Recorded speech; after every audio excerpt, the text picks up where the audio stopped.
Ei, meu filho, você é muito queridão. Você sabe que você vive com Jesus. Você sabe que você é santuário do Espírito Santo. Você conhece a paz de Deus em você. E você sabe que Jesus disse que ao invés da gente buscar congregações ruidosas e ficarmos gritando nos templos, nas praças, ó Deus, não tem nenhum significado para ele. Ao contrário, ele diz em Mateus 6, entra no teu quarto e busca o teu pai que vem em secreto, e o teu pai que vem em secreto te recompensará.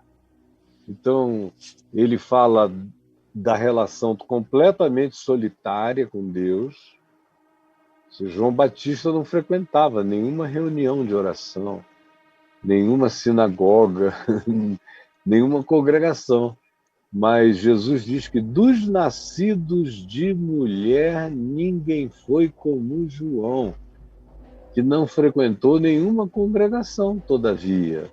Então você veja como a congregação tem a sua importância, mas ela não carrega nenhuma essencialidade.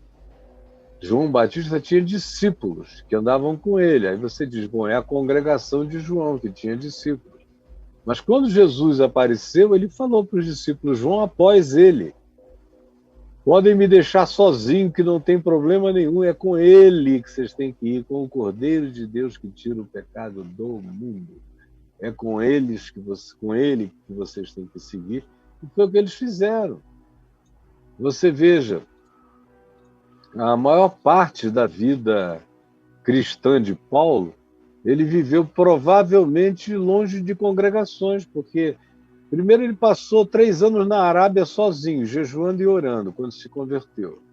Aí ninguém dos crentes cria nele, ninguém queria recebê-lo. Ele, para os judeus, ele era um traidor perverso, que tinha negado a fé judaica para seguir a Jesus. E para os cristãos, ele era um cara perigoso, porque ele tinha sido inimigo dos cristãos.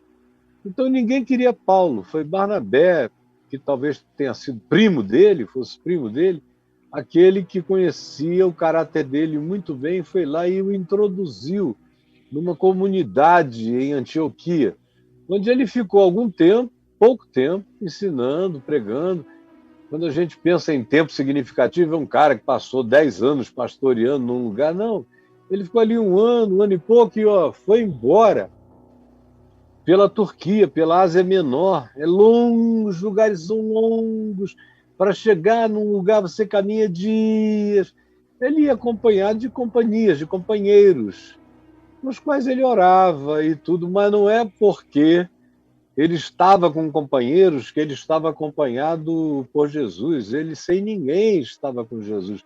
Ele viveu muito tempo também na solidão de presídios, na solidão de caminhos entre um lugar e outro lugar, meses de solidão.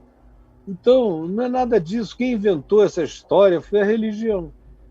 Lá na Epístola aos Hebreus está dito, e não deixemos de congregar-nos como é costume de alguns. Congreguemo-nos tanto mais quanto vejamos que o dia se aproxima. Eu já expliquei isso milhares de vezes. A congregação para eles era a Bíblia, era a mídia que eles tinham de informação de Jesus. Porque, como eu preguei hoje, eu espero que você ouça com atenção, não tinha Bíblia. Então, a congregação era o lugar onde a tradição oral, onde a palavra oral, onde o evangelho pregado por Jesus e pelos apóstolos era repetido por pessoas que tivessem ouvido e diretamente tivessem sido discipuladas por um apóstolo ou por alguém imediatamente vinculado ao ensino apostólico. Então a congregação era uma mídia de memórias. Por isso que ninguém deveria se afastar da congregação. A congregação era o evangelho de carreirinha, era o Novo Testamento, era o único Novo Testamento, era falado com a boca, era fruto da memória. Por isso é que eu preguei hoje, lembra-te de Jesus Cristo. E este ressuscitado de entre os mortos. Era memória. Fazei isto em memória de mim. Por isso Jesus fala em guardar a palavra no coração. Então não tinha livro para que fosse a nossa distração. Não, eu não sei, não memorizo, mas se eu precisar, vou lá no livro e abro. Eu pego meu celular hoje em dia, faço uma busca, Bíblia online, tem lá dezenas de traduções, versões, isso e aquilo. Vou pesquisar. Tudo isso não existia. O que existia era o indivíduo, e a maioria deles muito solitários. A maioria deles sem ninguém.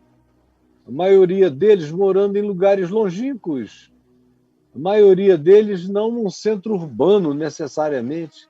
Nós é que ganhamos essa impressão de que fora de uma grande congregação, com um pastor profissional, com um grupo de irmãos divididos em escala piramidal, sem isso a gente não tem Deus. Mas não, isso é uma invenção recente.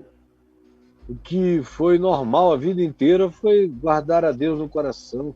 Era gente que morava longe, longe, numa fazenda, no fim do mundo. Não tinha ninguém. Passava alguém lá de vez em quando, como eu vejo na minha terra no Amazonas. Você vai, você ensina a palavra para uma pessoa que mora num barraco, numa barranca, na beira de um rio. E às vezes ele só vai receber outra visita meses depois. E quando você chega lá, ele está mais maduro. Por quê? Aí ele pega o Novo Testamentozinho dos Gideões que você deixou com ele, ou uma Bíblia que você deu a ele. Aí quando você chega lá, ele diz, já li o livrinho 3 vezes. Aí eu tenho uma dúvida aqui sobre isso aqui. Aí ele vai lá, você tira a dúvida. Aí ele agradece, você ora com ele, vê que ele está orando sozinho. Prossegue na farinha, fazendo lá o forno, torrando os grãos, fazendo as capoeiras dele para preparar o chão para mais mandioca ou mais outros plantios. Não tem congregação, não tem mega igreja, não tem nada disso, não sabe nem o que é isso. Olha, se Jesus só fosse Deus com mais 3, 4, 10, 20 ou 1000, desculpa, eu ia preferir ser discípulo de Maomé, onde a gente ajunta com pandemia ou sem pandemia, uma quantidade brutal de pessoas lá na Caaba e fica rodando em torno do corpo, do Alcorão original, para lá e para cá, porque tem gente pra caramba. Mas todo o ensino do Evangelho é para a gente não se importar com muita gente. Muita gente é perigoso, inclusive, no Evangelho. O Evangelho não tem muita gente ouve, as multidões ouvem, mas você não vê multidão nenhuma na intimidade de nada. Multidão ouve, recebe uma bênção aqui, uma cura ali, vai embora, se dispersa, volta de novo. Agora, a ênfase do Evangelho é em discípulos, que são pessoas que aceitam viver sob a disciplina. Discípulo vem da raiz de uma palavra que dá origem à disciplina. O discípulo é alguém que segue a disciplina. No caso, a disciplina é o Evangelho. O discípulo de Jesus segue a disciplina do Evangelho, o ensino do Evangelho. Com gente, sem gente. Quando tem gente é melhor para tudo. Quando não tem, está tudo bem. E se você não sente essa necessidade toda de procurar pessoas, pelo amor de Deus, respeite seu coração, respeite sua paz, respeite sua alegria. Você, por exemplo, não está tão só. Você está comigo aqui provavelmente não sei quantas horas por dia. Você está só? Não. Quem dera, no passado, a solidão das pessoas fosse tão bem acompanhada assim, como a sua, que me manda uma pergunta. Você tem um celular que fala para o mundo inteiro, inclusive comigo. Me manda uma pergunta, me manda um vídeo gravado e eu respondo ao vivo. E você está em casa assistindo, crescendo. Então você está tudo, menos só. Você está sem um conjunto social pequeno com você. Mas você não está sozinho. E na hora que você quiser ter mais um, dois ou três, aí em Florianópolis é só você entrar no meu portal, lá onde está escrito Caminho, e procurar o pessoal que pode te dar orientação aí em Floripa. Isso aí. E para qualquer que seja a reunião que você queira frequentar, aí o Caminho da Graça no meu site vai te dizer. E se porventura não houver um grupo em Florianópolis, o Edivan vai botar você em contato com gente que vai poder te ajudar bem perto de você, com a graça de Deus, aí em Florianópolis. E eu espero que a gente ache. Ok. E estamos chegando ao Sudeste, né? Sul agora. Agora Balneário, vamos chegar na região Sul, tem Balneário, tem Apucarana, Apucarana, tem Blumenau, Blumenau, tem mais? Além de Blumenau, Peabiru, tem Paraná. Peabiru. Não tem não tem Agora, Florianópolis. são pessoas e grupos que você pode até dizer, eu vou fazer uma visita a esse grupo aqui. Entra em contato com o Douglas. Lá, olha o contato do Douglas aí, ó. Aqui, ó. douglas.caminho@gmail.com. Aqui. Isso, lá em cima tem o telefone dele, ó, o contato. Balneário. Tá aqui, celular. Tá lá, 999077744, o telefone. Isso aí. Do Douglas, em Balneário, tem Apucarana. Você pode fazer uma visita, vai lá ver. Vai, gostoso. Enfim, é isso que eu te sugiro para a gente começar, mas não tem nada a ver com Deus. Tem a ver apenas com o seu perfil social, que precisa ser respeitado, não é? Eu conheço gente que adora viver só. E eu conheço gente que sozinho enlouquece. Sozinho enlouquece. E quem sou eu para ditar uma norma? O cara tem que viver acompanhado. Não. Não é bom que o homem esteja só, mas hoje em dia, por mais só que o cara esteja, ele dificilmente está sozinho. Você tem companhias diversas, informações diversas, há uma troca enorme, até mesmo à distância. O cara não está só. E a facilidade de encontrar um outro, dois outros, três outros, tantos quantos queira, com a maior rapidez, também é enorme. Então, não se desespere por isso, não se obrigue, por favor. Mantenha a sua paz e que isso não transtorne o sossego do seu coração. Tá bom? Vamos lá. É isso aí, Caião. Beijo, beijão. É isso aí. É o Jaime Fortunato. Fortunato, ele é um... Cara, ele é um fortunato, porque a coisa mais difícil que tem para um ser humano é ter paz na solitude. É aprender a viver em solitude, em alegria em si mesmo, consigo mesmo, na vidinha que tem. Um cara que tem isso, tem um poder maior do que a maioria.